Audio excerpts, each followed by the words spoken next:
Why do you think Sorted, I mean, it's been going for over 10 years now, why do you think it's still got appeal and why it draws such a large audience? What do you think it is that sets it apart from other cooking shows?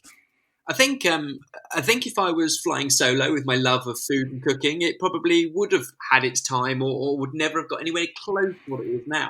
Because I think the beauty of Sorted is it's the group of us. We've known each other. So Barry, Mike, Jamie, and myself. We've known each other since we started secondary school in the UK. So 20, 21 years now, something crazy like that. And I think it's the friendship that sits at the core of everything we do. Yes, food is like a catalyst to conversation, and everything we do centers around food and cooking in some way or other.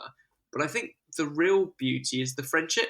And as long as that stays genuine, which it always has been and always will be, I think it kind of stays relevant because everyone watching can relate to one or other of us, or the dynamic in the group. And if you don't relate to one of us, you know a friend who kind of is that person and plays that kind of role in your friendship group. And I think it's the friendship that is the glue really that's kept us together.